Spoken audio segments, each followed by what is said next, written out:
사암도인 친구 요교를 교재 삼아서 사암침 공부하는 시간, 사암침 아카데미. 목요 콘텐츠는 요결에 들어있는 사암사번님의 생생한 임상 경험들을 통해서 사암침법을 입체적으로 공부하는 시간입니다. 지난 시간에 이어서 위승격증 계속해서 토론해 봅니다. 요결 제37장 9병문에 보면 1. 한 남자가 구중생창하여 심히 고통하거늘 액문중절을 보하고 승장 노공을 사하기 수차례에 낫지 않거늘 위열치법을 썼더니 유효하더라. 여기에 구중생창에서 구중이라는 구강질환을 말하는데요, 특히 혀, 설염, 설열 등의 증을 말합니다. 그런데 액문중절을 보하고 승장 노공을 사했지만 그것도 여러 날 안 나. 왜 안 날까? 사암사번님께서 면밀히 관찰하신 후 위열치법을 썼더니 낫더라. 위열치법은 위승격이에요. 임업함곡을 보하고 상냥여태를 사하는 위승격. 사암도인 친구 요결 제37장 첫 번째 증은 구중생창인데요, 여기에 경험례에서 쓰셨던 요법이 나와요. 견증, 입속이 헌 것, 요법, 액문중절을 보하고 승장노공을 사하라. 이 요법의 의미부터 살펴보십시다. 어떤 학자들은 주역학적으로 이러고 저러고 뭐 말하는데 그렇게 큰 의미 없어요. 이건 통증 클리닉이에요. 승장노공을 사한 것, 승장은 여기 있잖아요. 여기는 인중. 이것은요 구강질환에 다용하는 경혈이에요, 체침적으로 볼 때. 그리고 노공혈은 필요할 때도 쓰고 불면 불안초조에도 쓰지만 입안에 구취가 심할 때도 씁니다. 그러니까 승장노공은 큰 의미 부여하지 마시고요, 이건 통증 클리닉으로 사용하셨다. 중요한 건 이겁니다. 액문보, 중조보. 3초 정격은요 임읍중절을 보하고 통곡 액문을 사해요. 3초 승격은 통곡 액문을 보하고 삼리천정을 사합니다. 그런데 액문중절을 보했다. 이것은 3초 정격에서 중조보한 것, 그리고 3초 승격에서 액문 보한 것을 가져오셨어요. 그러니까 이것은 3초 정격과 승격을 동시에 병용한 요법이에요. 어쩌면 이렇게 하셨을 거예요. 임읍중조보, 통곡 액문보, 그리고 승장노공을 통증 클리닉으로 사용하셨다. 이렇게 보는 것이 옳습니다. 구병문 여섯 번째 증은 설열, 견증, 문자 그대로 혓바닥이 갈라지는 것, 요법, 액문을 보하고 중조를 사하라. 둘 다 구강질환이에요. 이 요법의 의미, 다시 3초 정격. 3초 정격은 임읍중절을 보하고 통곡 액문을 사하는데 이 요법은요 중조를 사해요. 그리고 액문을 보해요. 그러니까 3초 정격을 보사를 거꾸로 적용하는 거예요. 3초 승격은 액문 통곡 보하고 삼리천정을 사하는데 그게 3초 승격이에요. 그런데 이 요법은 3초 정격의 보사를 정반대로 적용한 겁니다. 그러니까 어쩌면 임읍중절을 보하고 통곡 액문을 사했을 거예요. 여기 설열증에서는 액문보 중조 사만 나와 있지만 그러나 이렇게 3초 정격을 정반대로 적용하는 것을 다 쓰셨을지 몰라요. 그러니까 이 두 증에서 우리가 볼 수 있는 것은 사암사께서는 설염, 설열은 3초경과 관련된 증이다. 그래서 3초 승격 또는 3초 정격을 보사를 반대로 적용하는 것, 또는 3초 정격과 승격을 동시에 적용하는 것, 그러한 요법들을 제시하신 것일 수 있습니다. 그러면 만약에 그렇다면 여기서 사암사번님께 물어봐야죠. 사부님, 왜 구강질환이 3초와 관련된 것이라고 생각하셨나요? 여쭤봐야 되잖아. 우리가 임상 사례를 공부하는 이유가 여기에 있어요. 입체적으로 공부하자. 이 그림 잘 봐주세요. 가운데 쩍 갈라졌어요. 이건 설열.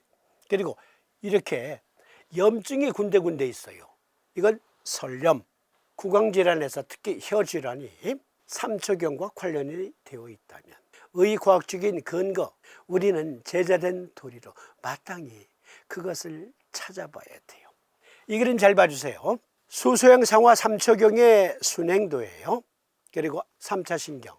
3차 신경은 제5뇌신경이라기도 하고요.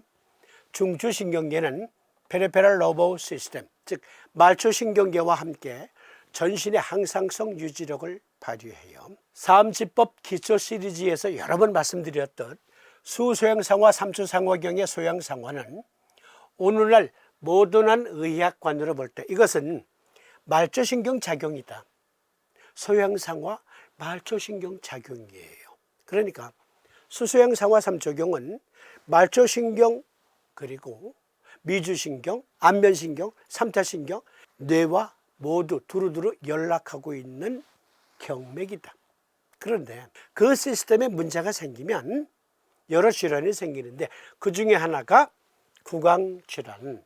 미국 NIH에서 찾아온 논문 3차 신경 소섬유 감각신경병증, 이것은 구강자결감 증후군을 유발할 수 있다. 또 다른 논문에서 구강점막에 타는 듯한 통증은 BMS, 즉 버닝 마우스 신드롬의 주요 특징입니다.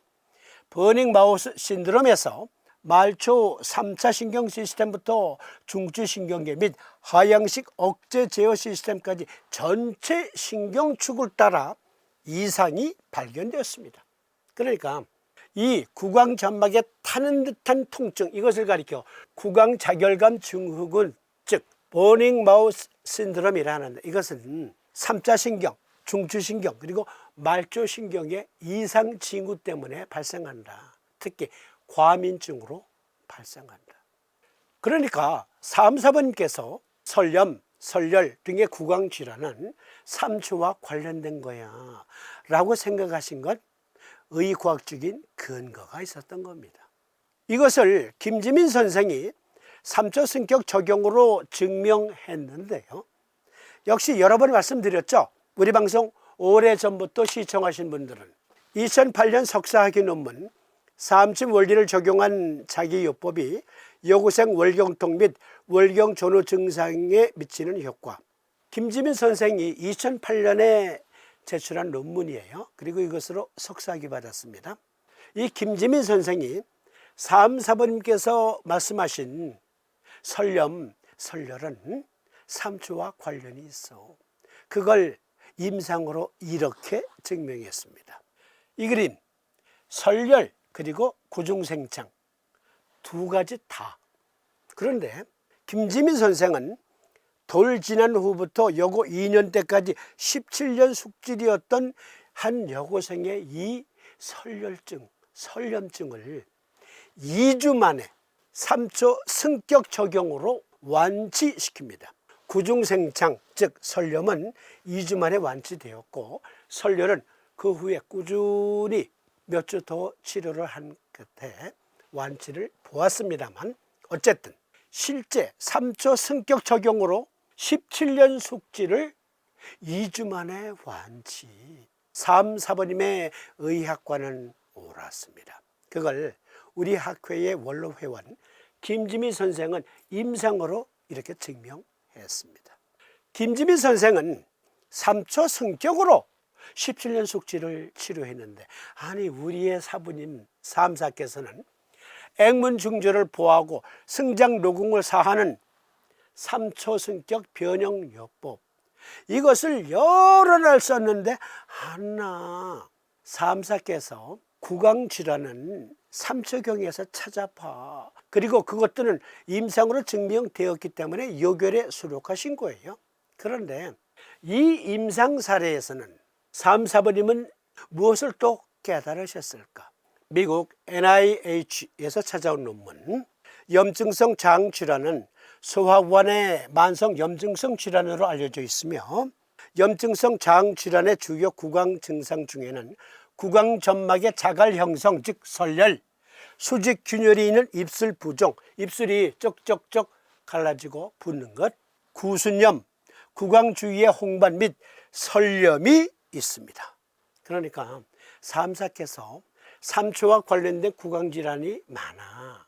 그래서 액문 중절을 보하고 성장 묘공을 사했는데 안 나. 사암사께서는 보다 정밀한 문진, 맥진, 복진으로 이 환자는 증이 다르구나.